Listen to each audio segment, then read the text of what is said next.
Hello, അസ്സലാമു അലൈക്കും. ഇന്ന് വന്നിട്ടുള്ളത് കോവക്ക വെച്ചിട്ട് സിമ്പിളായിട്ട് തന്നെ ചെയ്തെടുക്കാൻ പറ്റുന്ന ഒരു അടിപൊളി റെസിപ്പിയുമായിട്ടാണ്. അപ്പോൾ കോവക്കൊക്കെ ഒരുപാട് ഔഷധ ഗുണങ്ങളുള്ള ഷുഗറൊക്കെ കൺട്രോൾ ചെയ്യാൻ പറ്റുന്ന നല്ല അടിപൊളിയായിട്ടുള്ള ഒരു ഐറ്റം തന്നെയാണ്. അപ്പോൾ ഇത് വീട്ടിൽ തന്നെ ഉണ്ടാക്കിയെടുത്തിട്ടുള്ള കോവയ്ക്കയാണ്. അപ്പോൾ നമ്മുടെ കോവയ്ക്ക നല്ലപോലെ കഴുകി വൃത്തിയാക്കി എടുത്തതിന് ശേഷം അതിൻ്റെ ആ ഒരു ഞെട്ടുഭാഗമൊക്കെ ഒന്ന് ചെറുതായിട്ട് തന്നെ കട്ട് ചെയ്തിട്ടെടുക്കാം.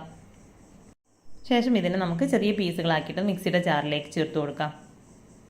അപ്പോൾ നമ്മുടെ കോവക്ക ഒരുപാട് അങ്ങനെ മൂത്ത് പോയിട്ടൊന്നുമില്ല. ഇനി മൂത്തതാണെങ്കിലും കുഴപ്പമൊന്നുമില്ല. ഇതേ രീതിയിൽ തന്നെ നമുക്ക് ചെയ്തെടുക്കാം കേട്ടോ. അപ്പോൾ ഒരു മീഡിയം സൈസുള്ള ഒരു 10 കോവയ്ക്കാണ് ഞാനതിലേക്ക് എടുത്തിട്ടുള്ളത്. അപ്പോൾ ഇത് വെച്ചിട്ട് നമുക്ക് ഏകദേശം ഒരു 3 പേർക്കൊക്കെ കഴിക്കാൻ പറ്റുന്ന രീതിയിലാണ് ഞാനിതിവിടെ റെഡിയാക്കി എടുക്കുന്നത്. അപ്പോൾ അതാ ഇതുപോലെയാണ് കേട്ടോ നമ്മുടെ കോവയ്ക്ക ഒന്ന് ക്രഷ് ചെയ്തെടുക്കേണ്ടത്. ഒരുപാട് അരഞ്ഞ് പേസ്റ്റ് പോലെ ആവരുത്. അപ്പോൾ ആദ്യത്തെ ട്രിപ്പിൽ ഞാൻ ഇട്ട് കൊടുത്തത് ഇതേപോലെ തന്നെ ക്രഷ് ചെയ്തെടുത്തതിന് ശേഷം ഇതിനെ ഒരു പാത്രത്തിലേക്ക് മാറ്റി കൊടുക്കുകയാണ്. അപ്പോൾ ബാക്കിയുള്ളതും കൂടെ ഈ ഒരു സെയിം രീതിയിൽ തന്നെയാണ് കേട്ടോ ഞാൻ ക്രഷ് ചെയ്തെടുക്കുന്നത്. അപ്പോൾ ബാക്കിയുള്ളതും കൂടെ ഒന്ന് ക്രഷ് ചെയ്തെടുത്തതിന് ശേഷം നമ്മുടെ ഈ ഒരു കോവയ്ക്കയിലേക്ക് തന്നെ ചേർത്ത് കൊടുക്കാം. ഇനി അടുത്തതായിട്ട് ഞാനതിലേക്ക് എടുത്തിട്ടുള്ളത് കുറച്ച് വെളുത്തുള്ളിയാണ്. അപ്പോൾ ഒരു 4-5 അല്ലി വെളുത്തുള്ളി എടുത്താൽ മതി. അപ്പോൾ അത്യാവശ്യം വലുതാണെന്നുണ്ടെങ്കിൽ ഒരു 3 എണ്ണമൊക്കെ എടുക്കാം കേട്ടോ. അപ്പോൾ ഇത് ചെറുതായതുകൊണ്ട് തന്നെ ഞാനിവിടെ 5 അല്ലി വെളുത്തുള്ളിയാണ് എടുത്തിട്ടുള്ളത്. ഇനി ഒരു 1/2 ടീസ്പൂൺ നല്ല ജീരകം ഇതിലേക്ക് ചേർത്ത് കൊടുക്കാം. പിന്നെ ഒരു 1/2 ടീസ്പൂണ് മുളക് പൊടിയാണ് ചേർത്ത് കൊടുത്തിട്ടുള്ളത്. ഇനി ഇതെല്ലാം കൂടെ നമുക്ക് ഇഞ്ചി വെളുത്തുള്ളിയൊക്കെ ചതച്ചെടുക്കുന്ന ഒരു ചെറിയൊരു കല്ലിലിട്ടിട്ട് ജസ്റ്റ് ഒന്ന് ഇങ്ങനെ ചതച്ചെടുത്താൽ മതി. അപ്പോൾ അതായത് ഇതുപോലെ ഞാനിവിടെ ചതച്ചെടുത്ത് മാറ്റി വെച്ചിട്ടുണ്ട്. അടുത്തതായിട്ട് ഒരു ചെറിയ സവാള ഇതുപോലെ തന്നെ പൊടിയായിട്ട് അരിഞ്ഞെടുത്ത് ഒന്ന് മാറ്റി വെച്ചിട്ടുണ്ട്. അപ്പോൾ വലുതാണെന്നുണ്ടെങ്കിൽ പകുതി മാത്രം എടുത്താൽ മതിയാവും. ഇനി നമുക്കിത് റെഡിയാക്കി എടുക്കാനായിട്ട് സ്റ്റൗവിലേക്ക് ഒരു പാൻ വെച്ച് കൊടുക്കാം. അതിലേക്ക് ഒരു 1.5 ടേബിൾ സ്പൂണോളം വെളിച്ചെണ്ണ ചേർത്ത് കൊടുത്ത് നമുക്ക് ആവശ്യത്തിനുള്ള കടുകും കൂടെ ഇട്ടിട്ട് ഒന്ന് പൊട്ടിച്ചെടുക്കാം. അപ്പോൾ കടുക് ആകെ തെറിച്ച് പോകാതിരിക്കാൻ വേണ്ടി ഞാനൊന്ന് അടച്ചു വെച്ചിട്ടുണ്ടായിരുന്നു. അപ്പോൾ അത് നമ്മുടെ കടുകൊക്കെ നല്ല പോലെ പൊട്ടി വന്നതിന് ശേഷം നമ്മൾ ക്രഷ് ചെയ്ത് മാറ്റി വെച്ചിട്ടുള്ള കോവക്ക ഇതിലേക്ക് ചേർത്ത് കൊടുക്കാം.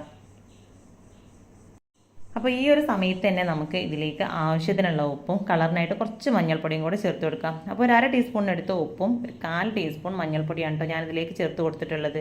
ഇനി എല്ലാം കൂടെ എല്ലാ ഭാഗത്തേക്കും എത്തുന്ന രീതിയിൽ നല്ല പോലെ ഒന്ന് മിക്സ് ചെയ്തെടുക്കണം. അപ്പോൾ ഇതിലേക്ക് ഒട്ടും തന്നെ വെള്ളമൊന്നും ചേർത്ത് കൊടുക്കുന്നില്ല കേട്ടോ. നമ്മൾ ഈ ഒരു കോവയ്ക്കയിൽ നിന്നുള്ള ആ ഒരു വെള്ളത്തിൻ്റെ അംശം വെച്ചിട്ടാണ് ഇത് ഫുള്ളായിട്ടൊന്ന് കുക്ക് ചെയ്തെടുക്കുന്നത്.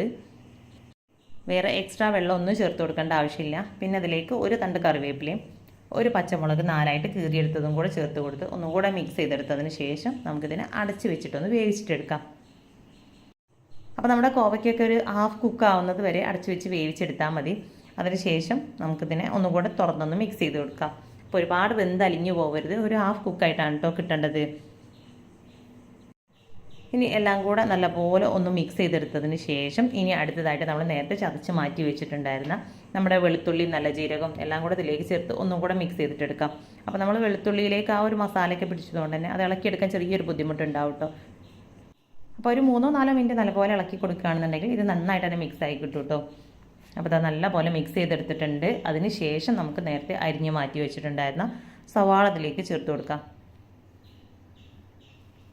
അപ്പോൾ ഈ ഒരു സമയത്ത് നമ്മുടെ കോവക്ക ഒരു ഹാഫ് ഭാഗത്തോളാണ് കേട്ടോ കുക്കായിട്ടുള്ളത്. അപ്പോൾ അത് പ്രത്യേകം ശ്രദ്ധിക്കുക. അപ്പോൾ നമ്മുടെ ഈ ഒരു സവാള ചേർത്ത് കൊടുത്ത് ഇതിനെ നല്ലപോലെ ഒന്ന് മിക്സ് ചെയ്തെടുത്തതിന് ശേഷം നമുക്ക് ഇതിനെ ഒന്ന് അടച്ച് വെച്ചിട്ട് 2-3 മിനിറ്റ് വേവിച്ചിട്ടെടുക്കാം കേട്ടോ. അപ്പോൾ ഈ ഒരു സമയത്ത് തന്നെ ഉപ്പൊക്കെ ചെക്ക് ചെയ്ത് നോക്കിയിട്ട് കുറവുണ്ടെങ്കിൽ വീണ്ടും ചേർത്ത് കൊടുക്കാം. അപ്പോൾ ഞാനിതിലേക്ക് ഒരല്പം ഉപ്പും കൂടെ ചേർത്ത് കൊടുത്ത് ഒന്ന് മിക്സ് ചെയ്തെടുക്കുന്നുണ്ട്. അപ്പോൾ നമ്മുടെ ഈ ഒരു സവാളയും നല്ലപോലെ കുക്കായി വരേണ്ട ആവശ്യമില്ല. ജസ്റ്റ് ഒന്ന് ഒരു 2-3 മിനിറ്റ് ഒന്ന് കുക്ക് ചെയ്തെടുത്താൽ മതി.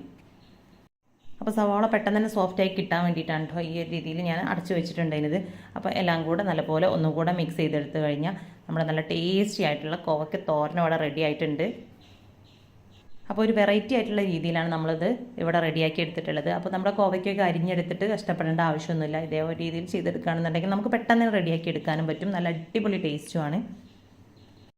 അപ്പോൾ ഞാനിതിവിടെ ഒരു സെർവിങ് പ്ലേറ്റിലോട്ട് മാറ്റുന്നുണ്ട്.